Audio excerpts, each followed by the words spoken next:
President Peres, if we can please ask you to join us on stage.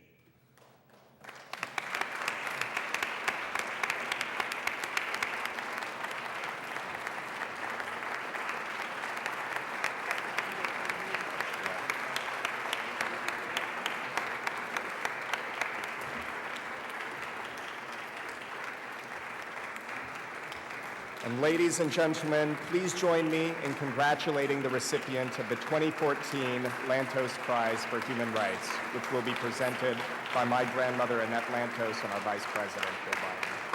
Please.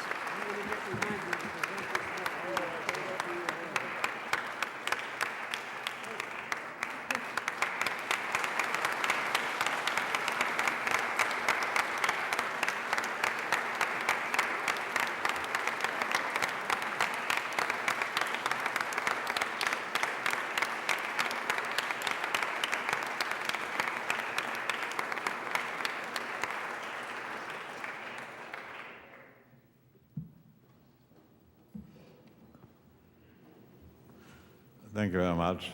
I want to make just one correction. I got 2 medals for my dearest friend, Joe, over the last 2 days. My remark is, I was his friend and he was my friend before he gave me any medal at all. And you said I'm the greatest speaker or eloquent, or whatever it is. You said it for one reason, because you never listen to yourself. Whoever listens to you, I would say, you should have the first place with your deep feelings, unbeatable sense of humor. As far as I'm concerned, in my eyes, you are always the most sunny leader I ever met.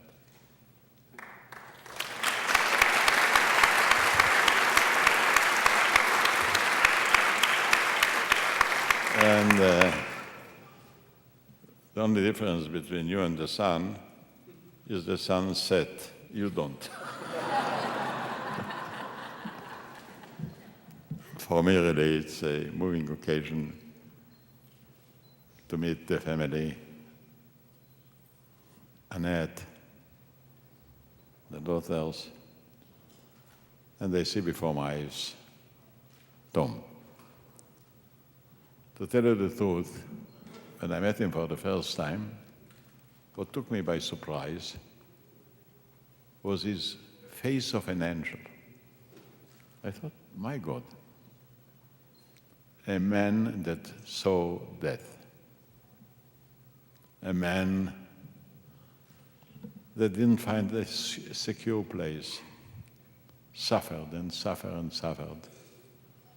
How did he get and keep this unbelievable, beautiful human face? I never saw a cloud on his face, never. I never saw him quitting his smile. I never saw him losing his temper. I never saw him giving up hope. And I think maybe he represents, in a way, one of the deepest two phenomena in our life. The hell of the Nazis and the Eden of the United States. It's quite a distance. Really, the Nazis were the greatest representatives of death and murder in human story. And it's happened that with the Jewish people were their victims and their target. They really tried to kill one after another, all of us. And we survived. Not only did we survive, but we continued to go with our flags of tradition and values, namely to remain humane. The Nazis really want to bring an end to human rights. the United States saved human rights, even that there was now a meeting to celebrate the end of the Second World War, and the President of the United States represented probably the largest army. But when I watch the pictures, it says the only country that Hitler didn't try to invade was the United States of America. Yes, the only country that helped to bring an end to Hitler was the United States of America. Not because he attacked you, but because he attacked human beings. And I see the tension that goes on in history for hundreds and thousands of years. Not to lose life, even when you're condemned to death. And in many ways, Tom represents this tension, where he began and where he winded up. It's not simple to come from a concentration camp to the Congress of the United States. This is a distance that you can hardly imagine how to negotiate. From the house of death to the house of hope. From the people that tried to kill to the people who tried to survive the lives of the others, not only themselves. So for me, the Jewish people are the greatest tragedy in history. The Nazi is the greatest crime in history, and the United States is the greatest hope in history. And Tom traveled all these three stations, keeping his morale. He looked like a gentle person, but in fact, he was a precious metal. You know, there is steel and gold. Steel looks like steel. Gold looks like something nice, but gold too is a metal. And he was the sort of a gold, of a precious metal, that it's very hard to break and change. I think both sides, the Jewish people and the United States of America, looked upon him as a connection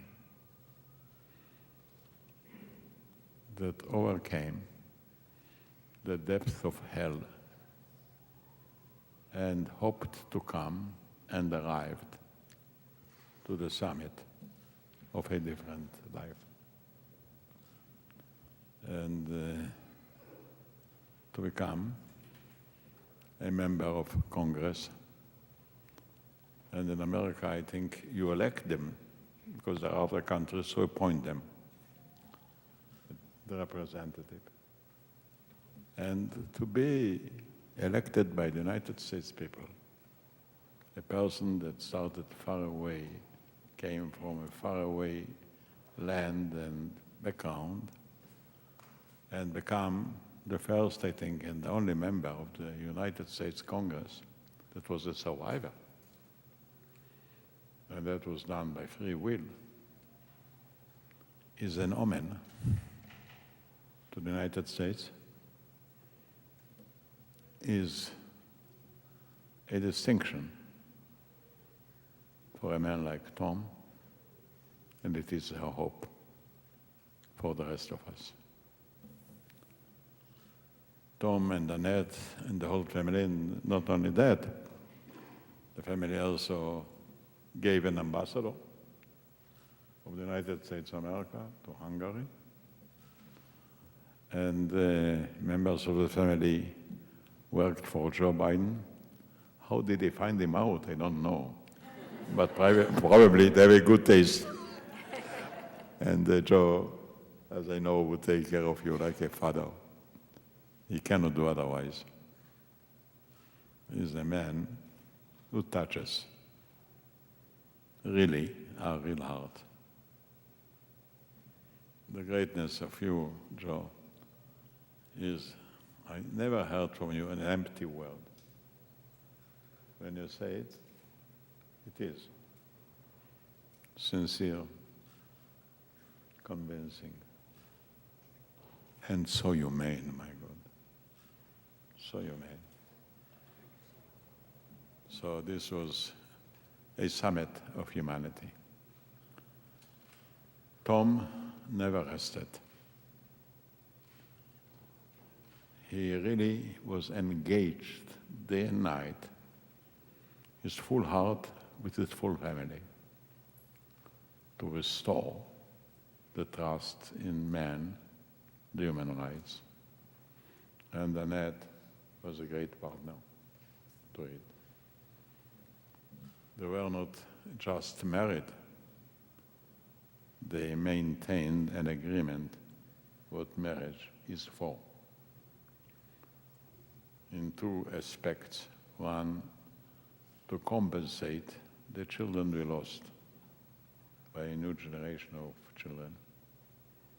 I saw your grandchildren, your grandchildren.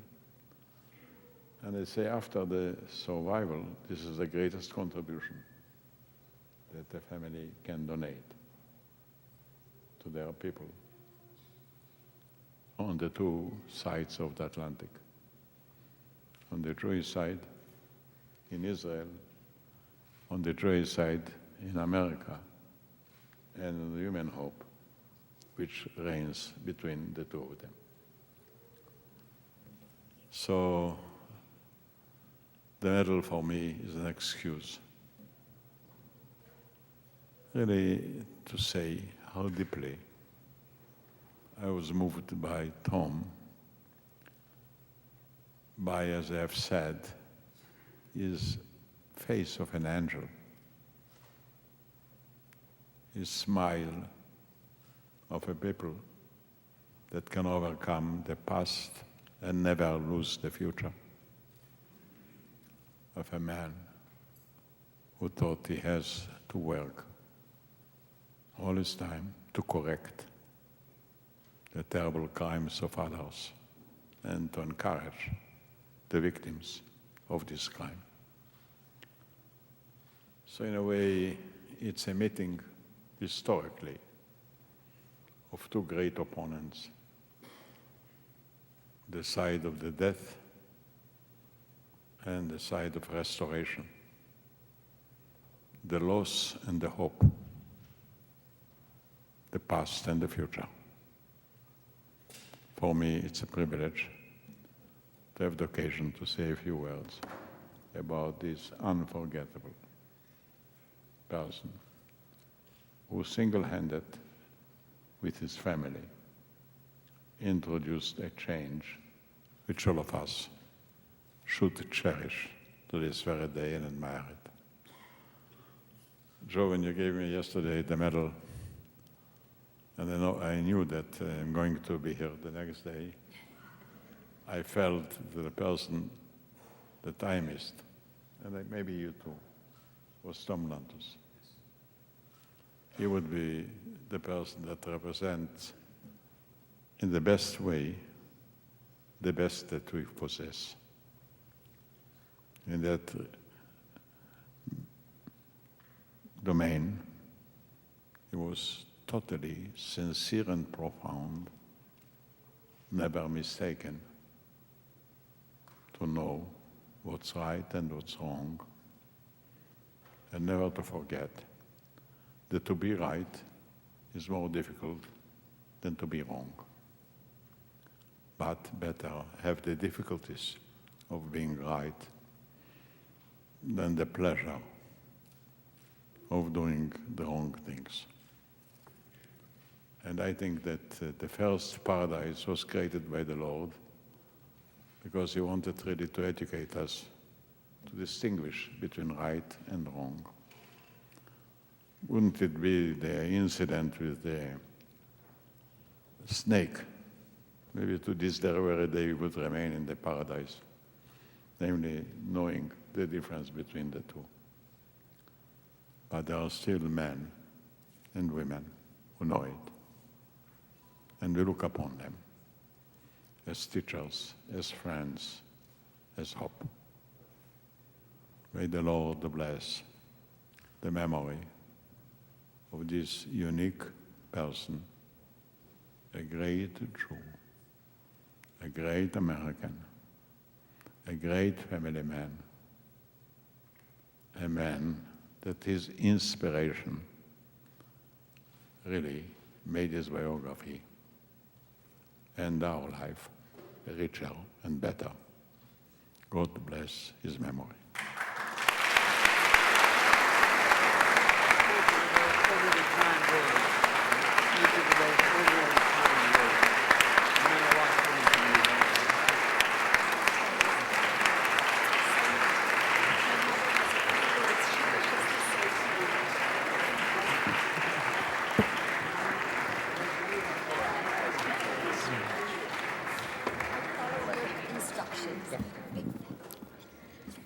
If I wouldn't know my daughter, I think that I would think that she has some deep-seated resentment against her mother, scheduling her after this speech of the president. I don't know, but I know her better. It's probably just scheduling.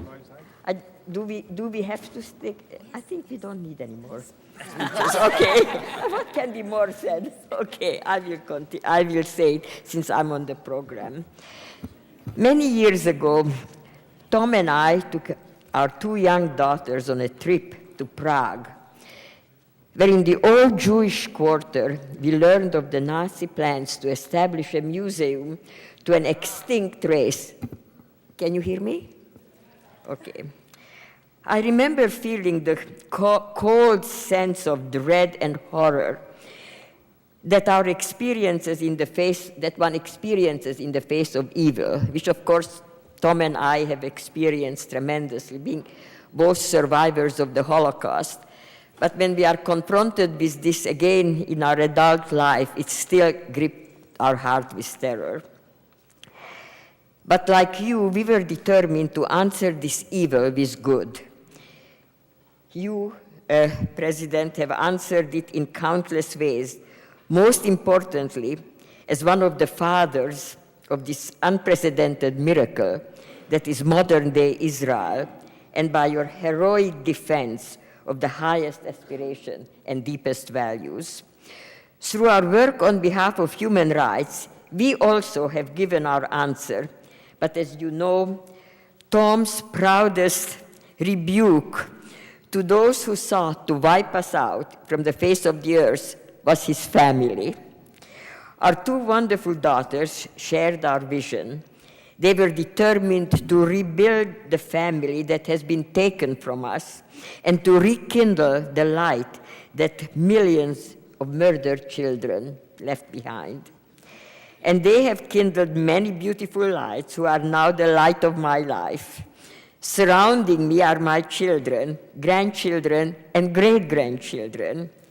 We reaffirm today and forever that, like Abraham of old, we choose goodness over evil, light over darkness, and we choose life. Thank you.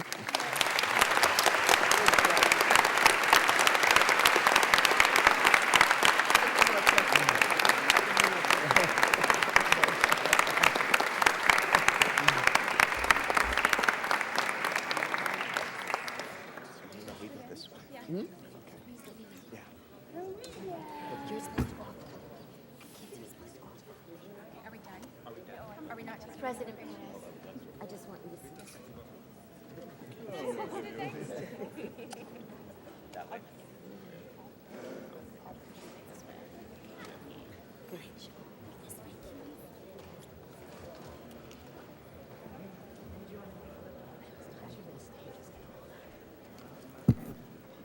Ladies and gentlemen, thank you for joining us in this opportunity to forge a more humane fellowship with humankind. We appreciate your presence today, and we look forward to seeing you next year at the Lantos Prize for Human Rights.